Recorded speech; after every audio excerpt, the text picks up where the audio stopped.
Paramashivoham.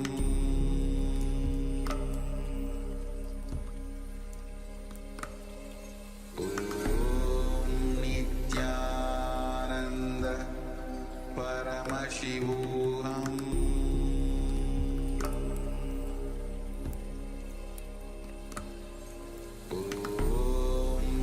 Nithyananda Paramashivoham.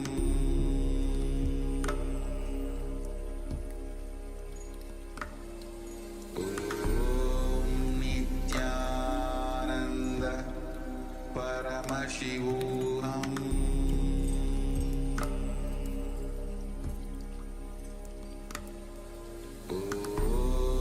Nithyananda Paramashivoham.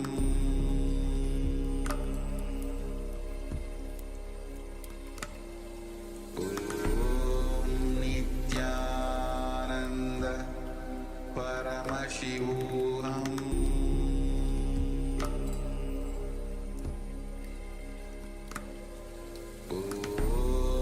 Nithyananda Paramashivoham.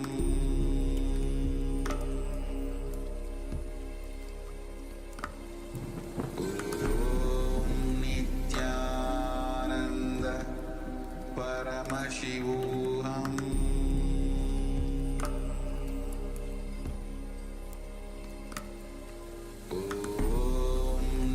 Nithyananda Paramashivoham.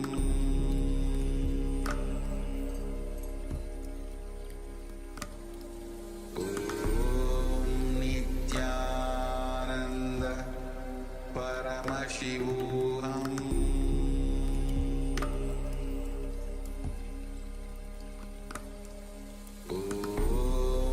Nithyananda Paramashivoham.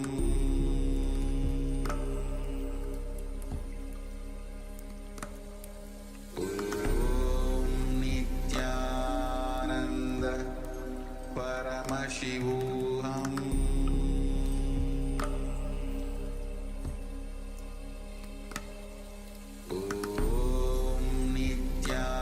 Nithyananda Paramashivoham.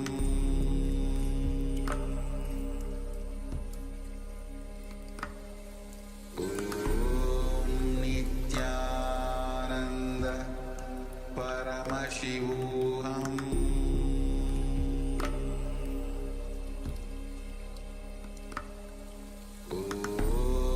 Nithyananda Paramashivoham.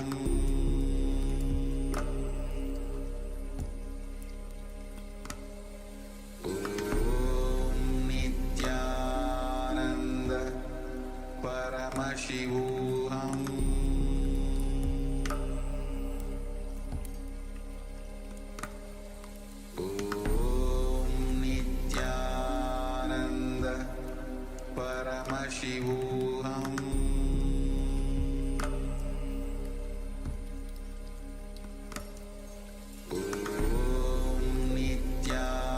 Nithyananda Paramashivoham.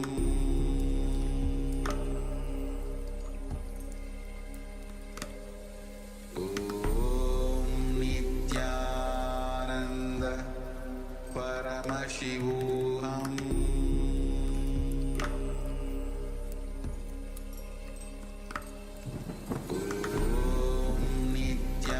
Nithyananda Paramashivoham.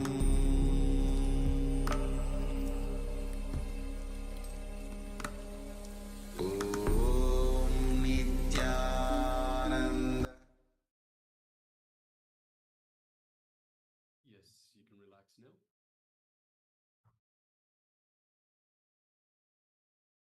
And take a moment to share with us what was revealed to you in your third eye. That is, what are the items that are found in front of the acharyas, so ourselves?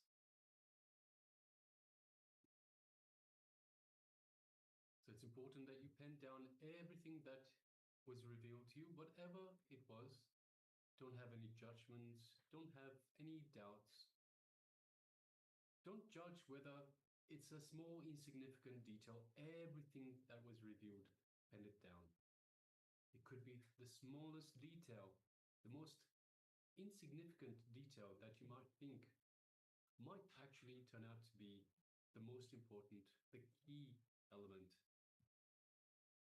So anything that was revealed to you, please pen it down.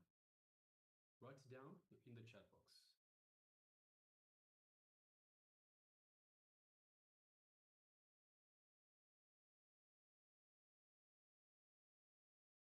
And understand that as you're manifesting the power of remote vision, there were multiple times that Balasans, Gurukul Balasans have actually performed in the live and even during various sessions the power of remote vision, and especially if during the first day of Paramashivoham and the glimpse of Paramashivoham, every day when the day starts, the power demo during the power demonstration, the Gurukul Balasans actually does this power of remote vision where they scan the participants, and there has been almost every single time it has been accurate. So power manifestation that Paramashiva gives, do not judge, because it when it's revealed, it is correct. So do not engage your mind, do not think whether it is right, wrong. Just please go ahead and share. Yes.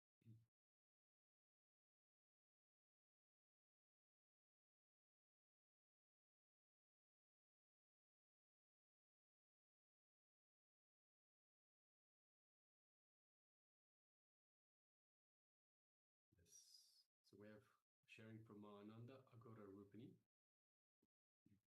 And she says, first I received something beige and there was something strange.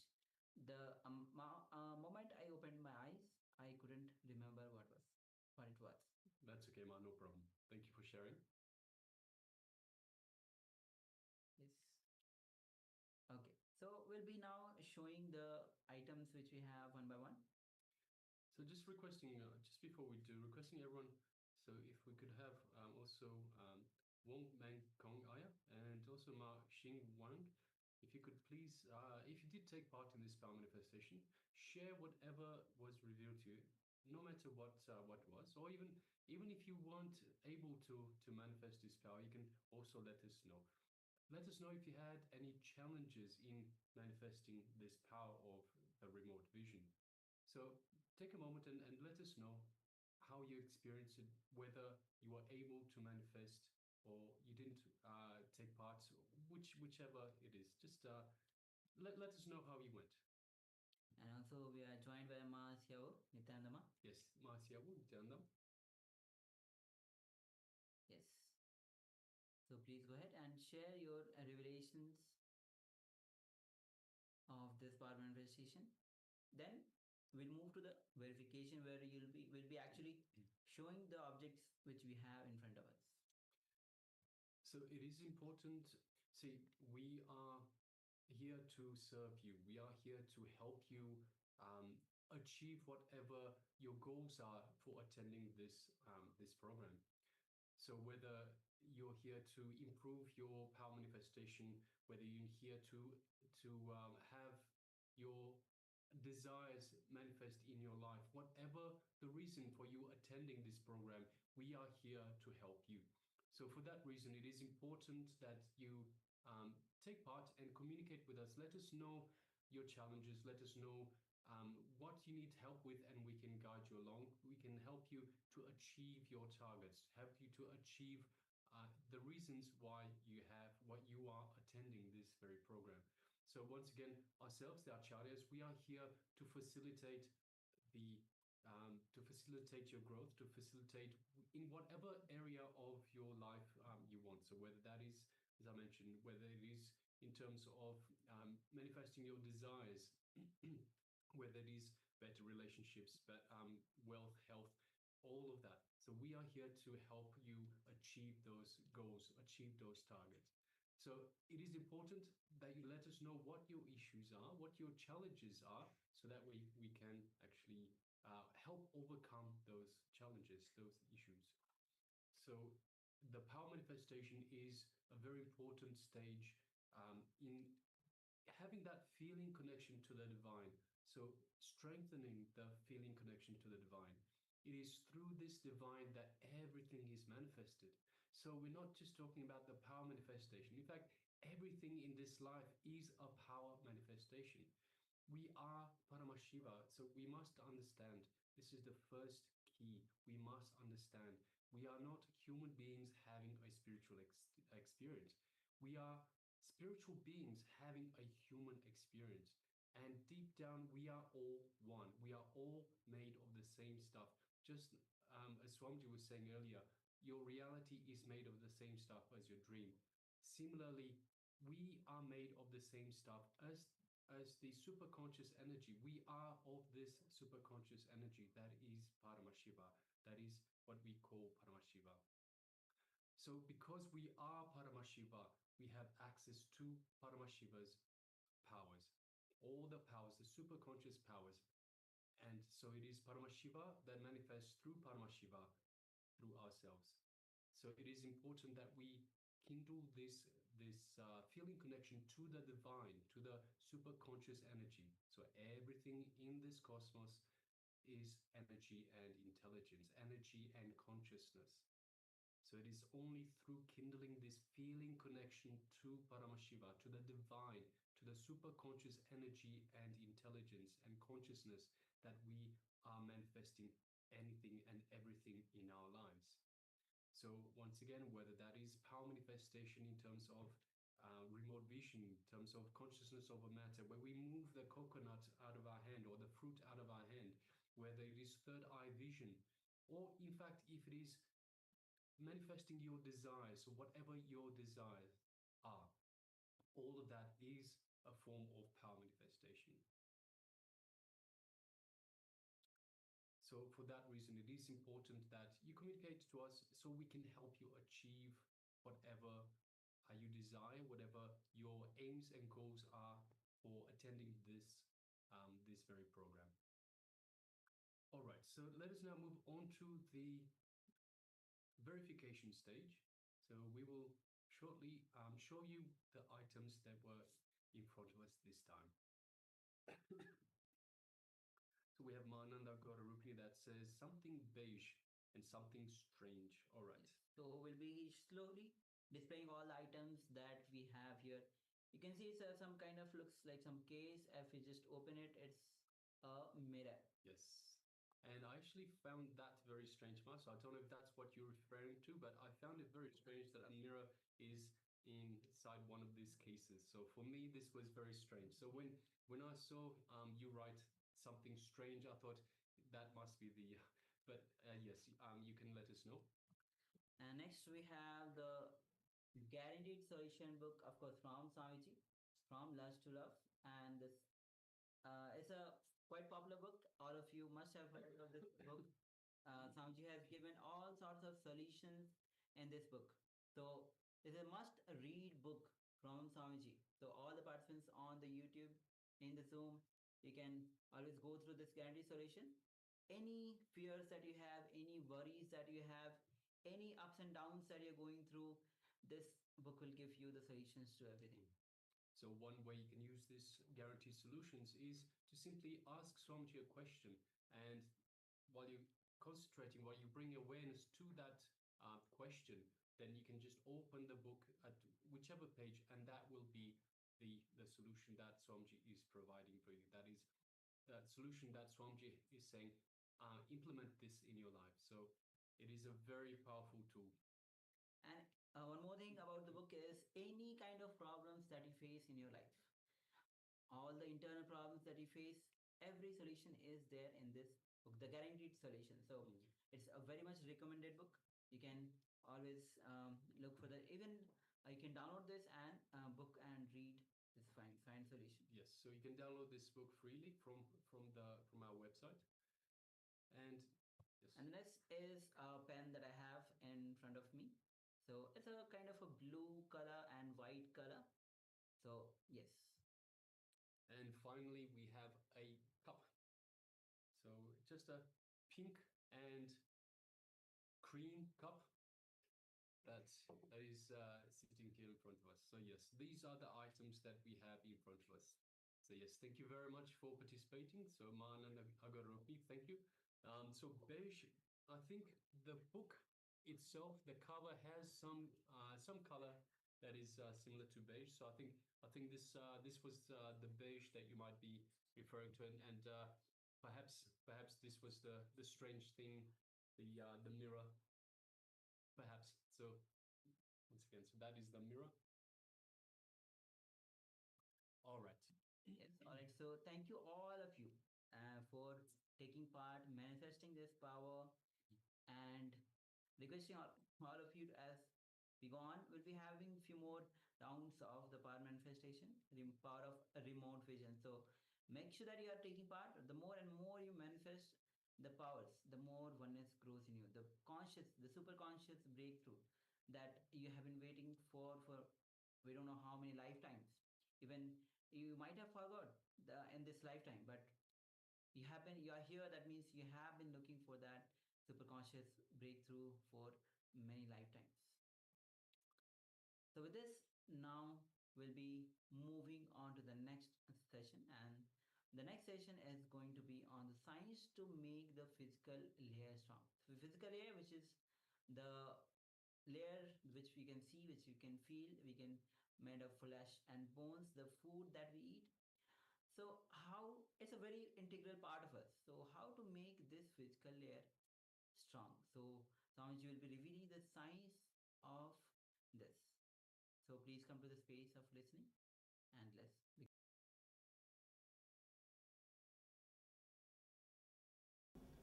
And if you allow the whole body to breathe, inhale and exhale, if you allow the whole body to take the prana in and release the Ashuddha prana out, you will have a different well-being.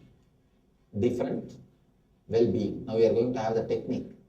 It's a very simple technique. Whenever you find time in the house, even when you are driving, when you are sitting, when you are watching the movie, when you are watching the TV, when you are eating, try this meditation technique.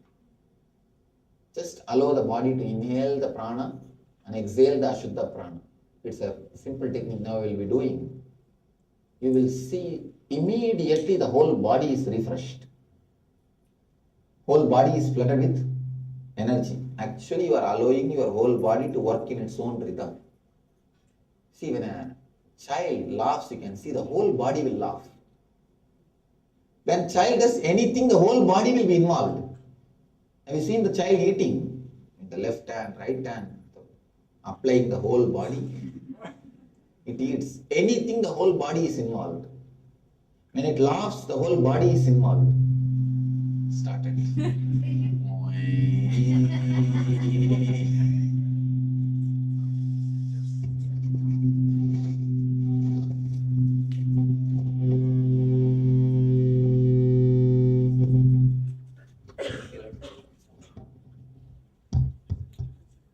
Now it works properly. See. As long as it is held in the hand.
Every inch of your body has got its own wisdom to take the prana shakti in.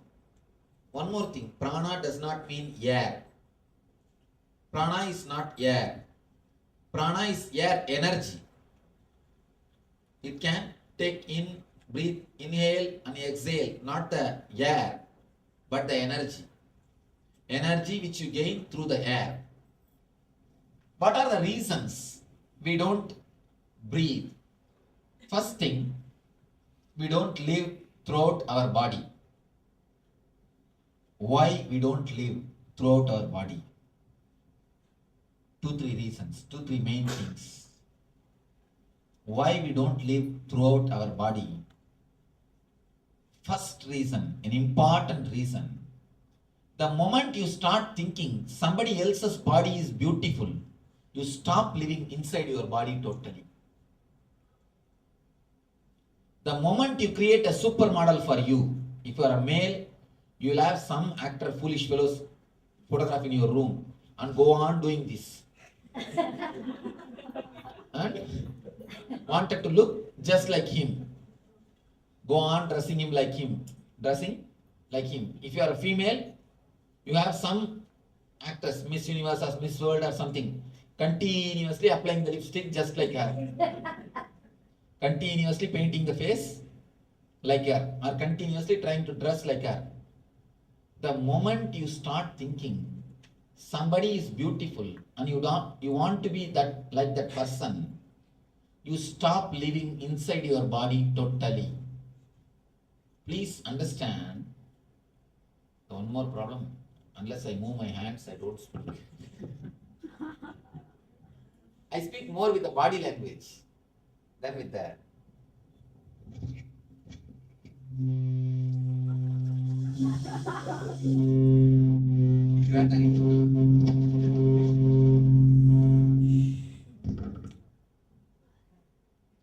the moment you start thinking, I think we are all able to read here. The moment you start thinking that somebody else's body is beautiful than your body, you stop living through your body. You stop living inside your body. An important thing.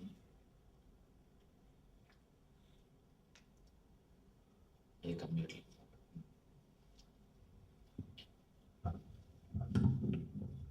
Okay.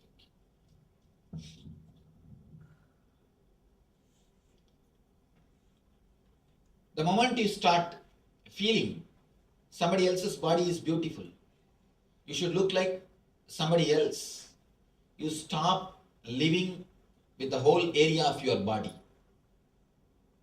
Actually, look deeply. God is not an engineer to do mass production.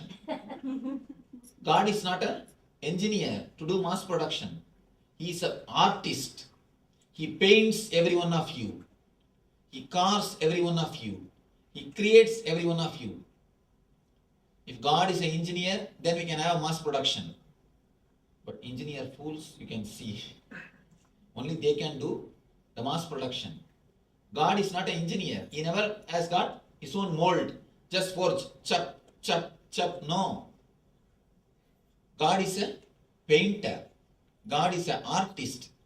Every one of you are painting from him. That is why you are unique and different. If you try to look like somebody, if you try to be like somebody, what you are trying to do? You try to create a copy. You think God is a fool. That's why he made me like this. He made her beautiful. Let me also look like her. Never think God is a fool. Everybody is unique. You are beautiful unto yourself. Where is the scale of beauty? Tell me. Where is the scale of beauty? No. You are beautiful unto yourself. Every individual is beautiful unto themselves. God is an artist. You can never improve upon his painting. The moment you want to improve upon his painting, the moment you want to do final touch upon his carving, the moment you want to do something more in his art, naturally you are in trouble. It is painted by Him. It is carved by Him. It is creation by Him. You are enough unto yourself. You are beautiful unto yourself. The people who have the idea that I am not beautiful, she is only beautiful or he is only beautiful. I tell you one thing, even falling in love with the opposite person is alright. If you are a male and if you fall in love with some actress, it's okay. But never fall in love with the actor. Because you will start chiseling your body, seeing him. You will try to have the same type of dress. You will try to have the same type of things which he is having. Never have a role model. Never have a role model body. Please be very clear. If you have the role model body, I can be sure you will never live happily with your body. Even if you have finished after 12 years of all foolish gym, you will find some corner, it's a little lacking. You will find in one corner, something is lacking. You will try to chisel that corner. You are enough beautiful unto yourself. See, if you want to do gym and if you want to do yoga, exercise for your own health, that's perfectly alright. That's nothing wrong. But not for the sake of to look like a somebody else. As long as you have an idea that somebody else is beautiful, you will never be peaceful inside your body. You will never be happy inside your body. That is why even though you live inside your body, you never have a deep love for your body. You never have deep love for your body. Your body is just a utility for you. Even if that person is happy, even if that person is beautiful, what can you do about it? It is his body. You can't enjoy through his body. Can you enjoy through his body? No. Only he can enjoy the world through his body. You can enjoy only through your body. Understand, God is a painter. God is an artist. God is a creative guy. He is not an engineer. If God is an engineer, then we also can have mass production. No, God is not an engineer. You are beautiful unto yourself. The moment you drop this foolish fighting inside your being, which is continuously happening unconsciously, thinking somebody else is beautiful, somebody else is looking good, I should look like him, I should look like her, I should cut my hair like this, that's what I'm telling. I always tell people, like a hairstyle, we should have a nails tail also. We should cut these guys' hands and fingers to look like somebody else. If you cut yourself, if you alter yourself, if you do to look like somebody else continuously, unconsciously you will start hating your body. You will stop residing inside your body.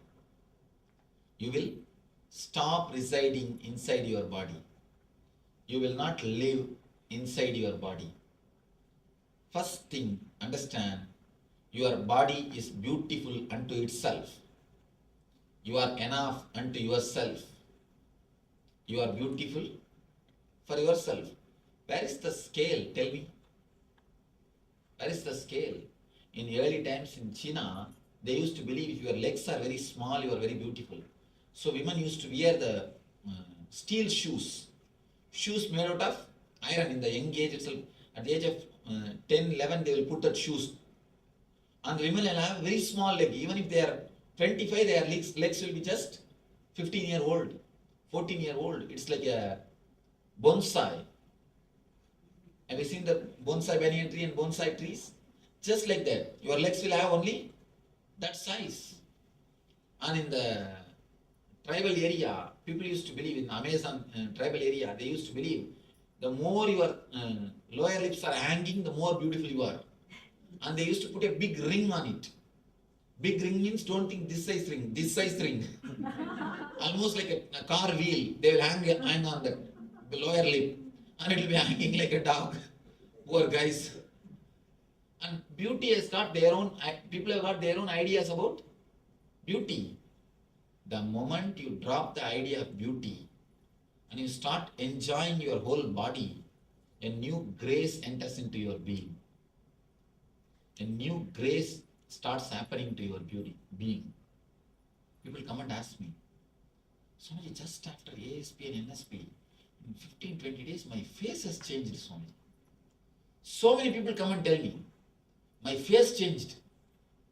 My face has become more beautiful. My eyes have become so clear. Everybody is telling, my face has changed, my face has changed. I'm glowing. It's nothing. I have not done any makeup. At least I don't teach any makeup technique. In my courses, no makeup techniques are taught. No. When you start living inside your body, the new grace comes to you. A new grace happens to you. A new, different kind of beauty starts happening to you. See, the ordinary beauty comes by makeup. If you put ear black and ear white, then it comes. If you go in the rain place, they will change the place. And that will become white and this will become black. Anyhow, ordinary beauty comes by makeup. And I tell you how sometimes you can see so ugly. The makeup will look so ugly on the people. And already they will look. And sometimes you can see people doing some weird makeups. And then, what is that beach? The one fat lady with that feather. They decorate and stand there to take photographs. What is that? There is a name? Mohawk. Oh, they are called Mohawks. Now in Santa Cruz Beach, you can see 4 or 5 people with a special kinds of decoration. Makeup walking around. Have you not seen? Is there any technical term? No. 4 or 5 different people having different kinds of dress, fat and people go and stand and take photographs with them. They give $1 and take photographs. This is none of you remember.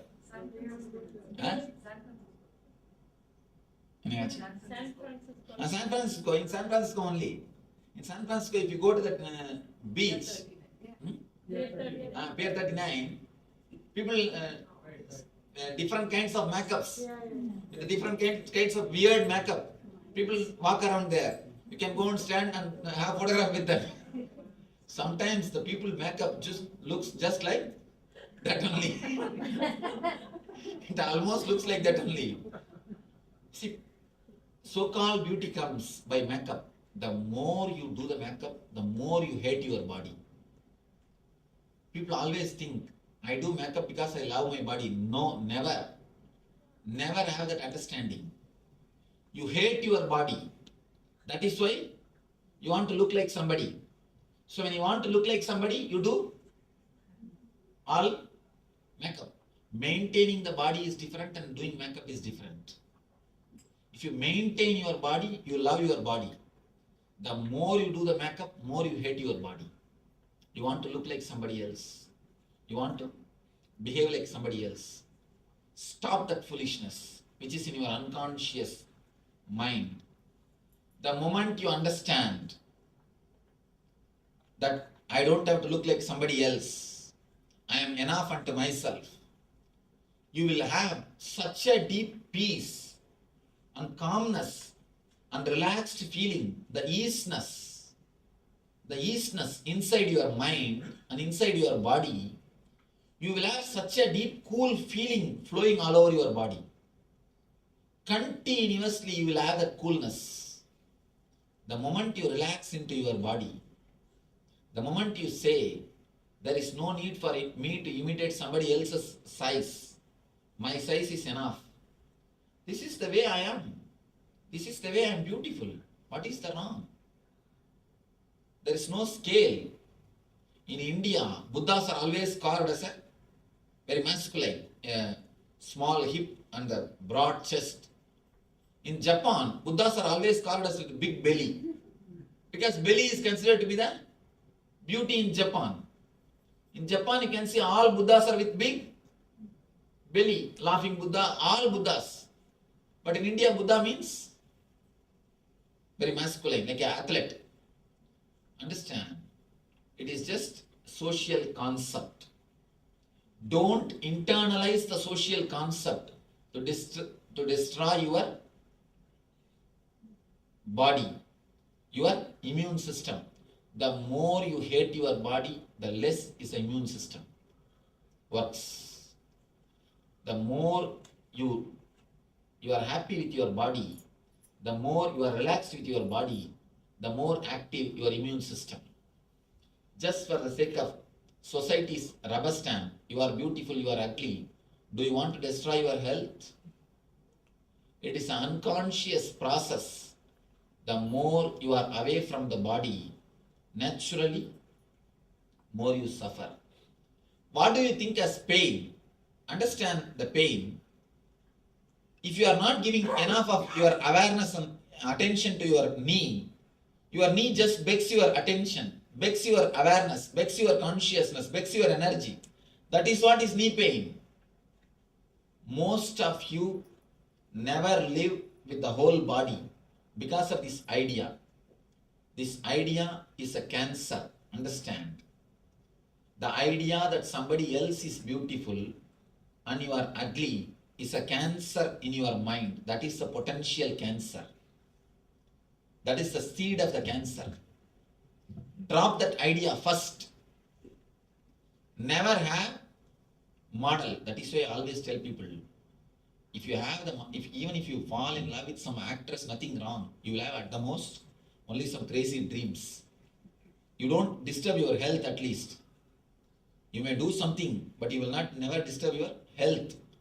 But falling in love with some male, if you are a male and male, and if you are a female and female, and feeling continuously that person is beautiful, I should look like that person, my body should become like that person, is a cancer for your being. The root of the cancer starts in your being. Never do that, because that disturbs your whole immune system. Please understand, it's a very important thing, which is a main reason for the disturbed prana flowing. If you drop this only one thing, that somebody else is beautiful, some other body is beautiful, naturally you will start loving your body, you will start living in your body, you will start becoming more aware of your body. When you start becoming more loving, more aware, more sensitive to your body, the energy flow happens continuously 24 hours naturally. Kids don't have comparison. That is why their cheek and the feet are equally alive. You have continuous comparison. That is why your leg and cheeks are equally dead.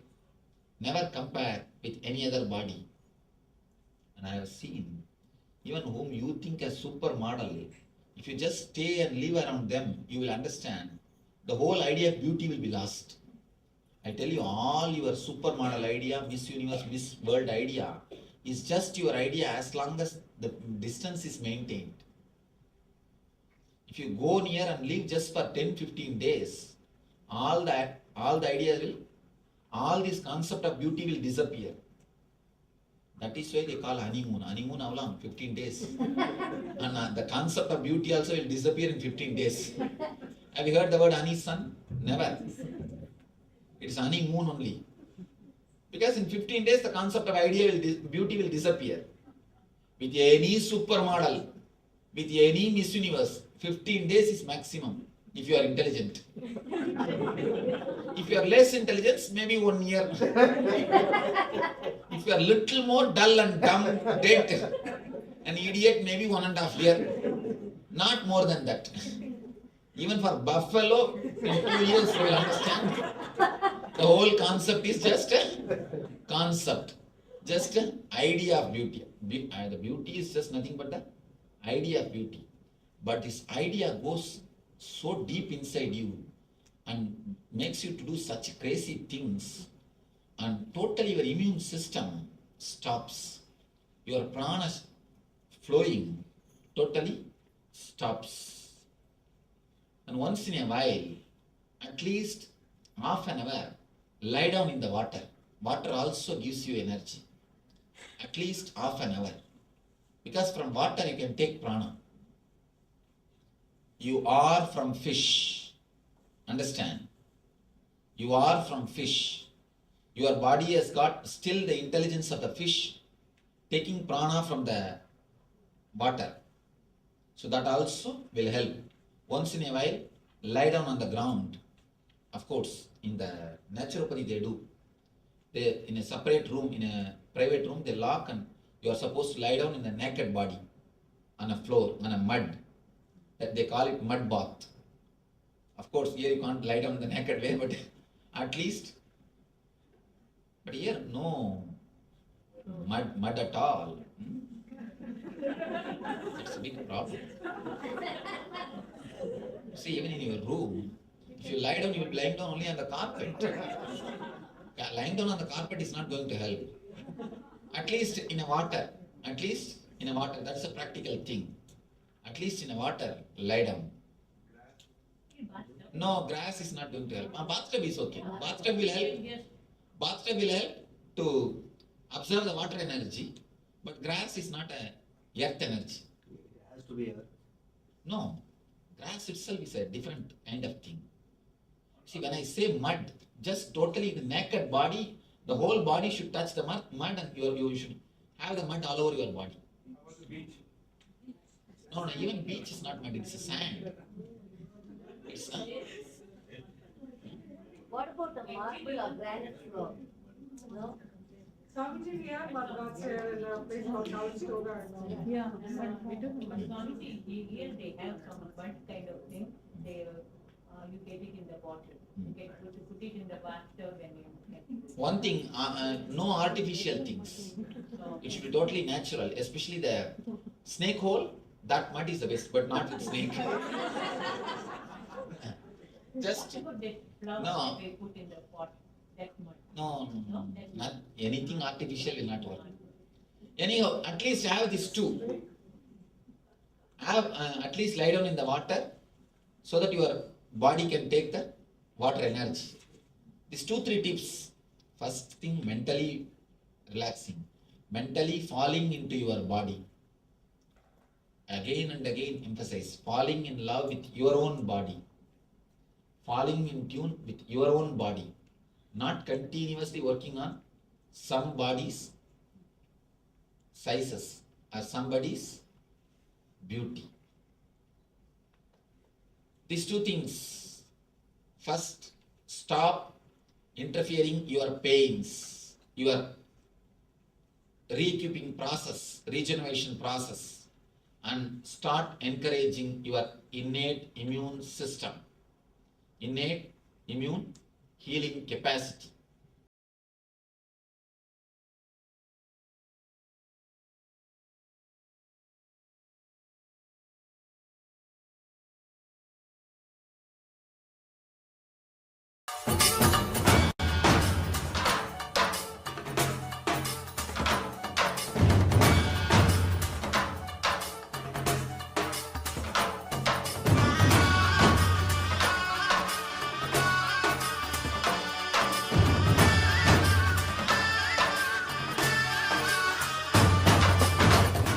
Today is the best day. Sadashiva.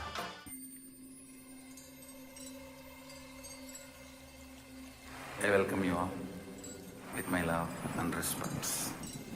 Let you all open all your 3 eyes.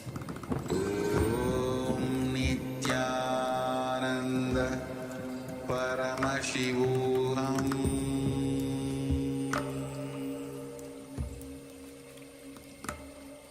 Om Nithyananda Paramashivoham.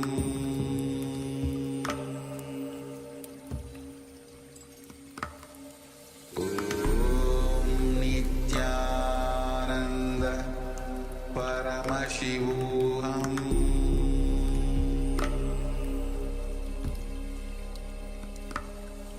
Om Nithyananda Paramashivoham.